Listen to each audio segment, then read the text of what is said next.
It's great to be introduced by a former staffer. My first Armenian American staffer when I first got elected to Congress is Adrien Nazarian, who now represents me in the California legislature. And my most recent advisor on Caucasus issues is Arled Abrahamian, who is standing here.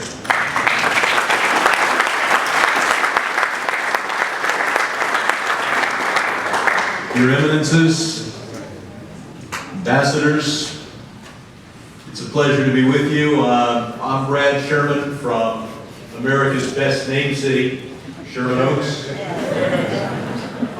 And while it's a pleasure to be with you, I cannot say that it fills my heart with gladness to know that 98 years after the first genocide of the 20th century, the American Congress still hasn't recognized what every historian knows to be true.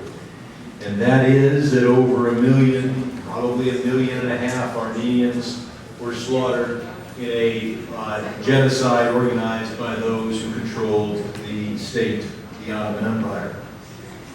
Now, I've joined in every effort to pass the appropriate resolution through Congress, and I will continue, of course, to do that.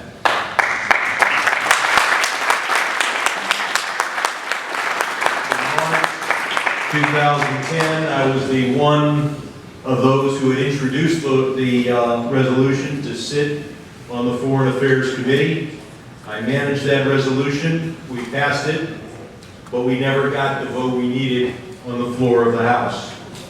This is important because, as I said then, the last act of genocide is genocide denial. First you destroy a people, then you destroy the memory of the destruction. But worse yet, genocide denial is the first step in the next genocide. Everyone in this room remembers how Adolf Hitler was able to turn to the people around him who wondered, could they get away with it? And was able to point to the fact that the Ottoman Empire had gotten away with it, and to add to their feeling that they could get away with the Holocaust. America should never be associated with genocide denial. It undermines our standards, our position in the world. And finally, to those who say, well, Turkey has a strategic territory and might be an ally, what kind of ally insists on genocide denial? Where would our relations be with Berlin if they asked us to tear down the Holocaust Museum here in Washington, D.C.? Our relationship with Germany is built on truth. That is a strong alliance.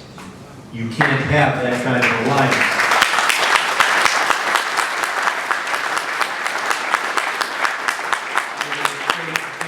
On genocide denial.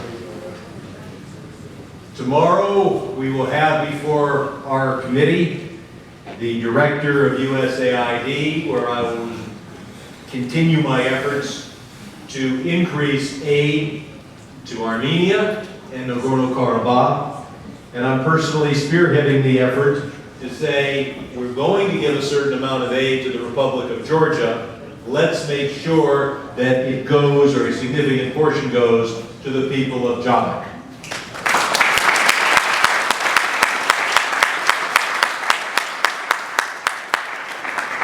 And that is why many of us, including Frank Ballone, who has been here to hear all of our colleagues speak, have signed a letter urging that Congress direct that at least 10% of the aid to the Republic of Georgia be spent in Javik.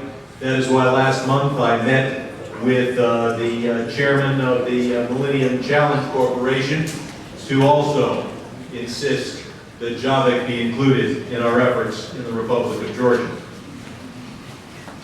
Many of these points have been made by others and are well known to you.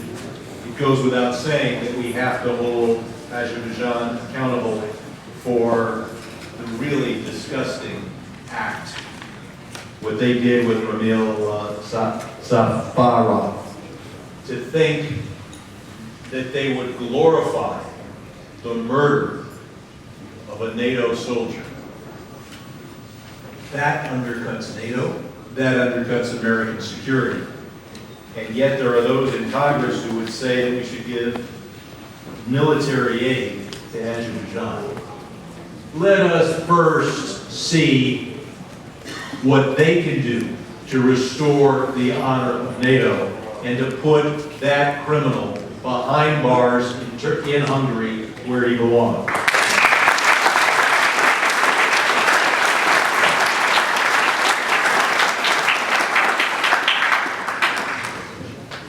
Just yesterday, I was able to press the Secretary of State, John Kerry, and insist that we condemn Azerbaijan's threats to shoot down civilian airliners if they're flying to Stepanakert.